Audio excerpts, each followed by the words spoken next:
Friends, இன்றைக்கி நம்ம சேனலில் கேரட் வச்சு எப்படி வடை செய்கிறதுன்னு பார்க்கலாம். இந்த ரெசிபி ரொம்ப டேஸ்ட்டாக சூப்பராக இருக்கும். எப்படி செய்கிறதுன்னு பார்க்கலாம், வாங்க வீடியோக்குள்ளே போகலாம். 2 கேரட்டை துருவி ஒரு பவுலில் ஆட் பண்ணிடலாம். இதில் ஒரு வெங்காயத்தை சின்ன சின்னதாக கட் பண்ணி ஆட் பண்ணிடலாம். கொஞ்சமாக கொத்தமல்லி ஆட் பண்ணிடலாம்.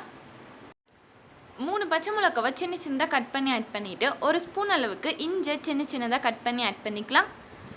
இப்போ இதில் 1 ஸ்பூன் அளவுக்கு அரிசி மாவு, 3 ஸ்பூன் அளவுக்கு கடலை மாவு ஆட் பண்ணிடலாம். இதில் தேவையான அளவு சால்ட் ஆட் பண்ணிவிட்டு இதை நல்லா மிக்ஸ் பண்ணிக்கலாம். வாட்டர்லாம் எதுவுமே ஆட் பண்ணாமல் அப்படியே இதை நல்லா மிக்ஸ் பண்ணி எடுத்துக்கலாம். இப்போது கேரட் வடைக்கு மாவு ரெடி ஆகிடுச்சு. இது இந்த மாதிரி ரவுண்டாக பிடிச்சி கையில் வச்சு வடை மாதிரி தட்டிக்கலாம். இதை நல்லா காஞ்சிருக்க ஆயிலில் போட்டு எடுத்துடலாம்.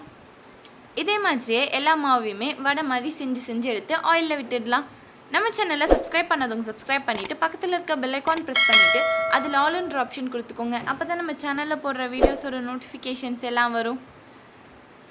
இப்போ வடை நல்லா வெந்திருக்கு. இன்னும் நல்லா இது கலர் வந்ததுமே இது வெளியில் எடுத்துடலாம். இப்போ வடை நல்லா கோல்டன் ப்ரௌனில் வந்து ரெடி ஆகிடுச்சு. இப்போ எல்லாத்தையுமே வெளியில் எடுத்துடலாம். இப்போ நம்ம டேஸ்டியான கேரட் வடை ரெடி. இந்த ரெசிபியை கண்டிப்பாக ட்ரை பண்ணி பார்த்துட்டு எப்படி இருக்குன்றதை கமெண்ட் பாக்ஸில் ஷேர் பண்ணுங்கள்.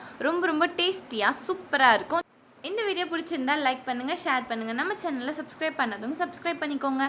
தேங்க்ஸ் ஃபார் வாட்சிங்.